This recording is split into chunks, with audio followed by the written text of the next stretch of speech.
ಮೊದಲನೇದಾಗಿ ನೀವು ಈ ಟ್ರೋಲ್ಸ್ ಎಲ್ಗೂ ಕೂಡ ಫಾಲೋ ಮಾಡ್ತೀರಾ ಅಂದ್ರೆ ಟ್ರೋಲ್ ಸಾಂಗ್ ಆಗೋದಕ್ಕಿಂತ ಮುಂಚೆ? ಇನ್ಸ್ಟಾಗ್ರಾಮ್ ಅಲ್ಲಿ ಇವಾಗ ಎಲ್ಲರೂ ಆಕ್ಟಿವ್ ಆಗಿರ್ತಾರೆ. ನಾವು ಇನ್ಸ್ಟಾಗ್ರಾಮ್ ಓಪನ್ ಮಾಡಿದ ತಕ್ಷಣ ಒಂದೊಂದ್ ಮೀಮ್ಸ್ ಆಗ್ಲಿ ಟ್ರೋಲ್ಸ್ ಆಗ್ಲಿ ಇವಾಗ ಟ್ರೆಂಡಿಂಗ್ ಅಲ್ಲಿ ಏನಿದೆ ಅಂತ ಗೊತ್ತಾಗುತ್ತೆ. ಈ ಫನ್ ಹೆಲ್ದಿ ಟ್ರೋಲ್ಸ್ ನಂಗೆ ತುಂಬಾ ಇಷ್ಟ ಆಗುತ್ತೆ. ನಿನ್ನೆ ಆಗಿದ್ದ ಟ್ರೋಲ್ ಇವತ್ತು ಅದನ್ನ ಸಾಂಗ್ ಅಲ್ಲಿ ಬಿಡ್ಬೇಕು ಅಂತಂದ್ರೆ ಪೀಸರ್ ಬಿಟ್ರೆ ಮತ್ತಿನ್ಯಾರು ಅದನ್ನ ಮಾಡೋದಕ್ಕೆ ಸಾಧ್ಯನೇ ಇಲ್ಲ ಅಂತ ಅನ್ಸುತ್ತೆ. He's a trend setter. I think ಅವ್ರೊಂದ್ ಟ್ರೆಂಡ್ ಸೆಟ್ ಮಾಡ್ಬಿಡ್ತಾರೆ. ಕ್ರಿಯೇಟಿವಿಟಿ ಬಗ್ಗೆ ಮಾತಾಡೋಂಗೆ ಇಲ್ಲ. ಎಲ್ಲರೂ ಒಂದ್ ದಾರಿಯಲ್ಲಿ ಹೋಗ್ತಾ ಇದ್ರೆ ಅವ್ರು ಇನ್ನೊಂದ್ ದಾರಿ ಹುಡುಕ್ತಾ ಇರ್ತಾರೆ.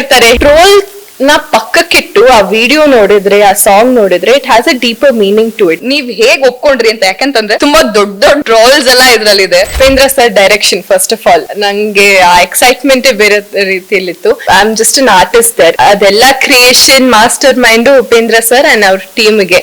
ಸೊ ನೀವ್ ಕಂಡಂತೆ ಅವ್ರ ಮೂಡ್ ಯಾವ ರೀತಿ ಆಗಿರುತ್ತೆ ಅಂತ ಹೇಳಿ ಆನ್ ಸೆಟ್ ಅಂತ ಬಂದಾಗ? ಉಪೇಂದ್ರ ಸರ್ ಡೈರೆಕ್ಷನ್ ಅಂತ ಬಂದಾಗ ಎಕ್ಸ್ಪೆಕ್ಟೇಷನ್ ಇಸ್ ವೆರಿ ಹೈ.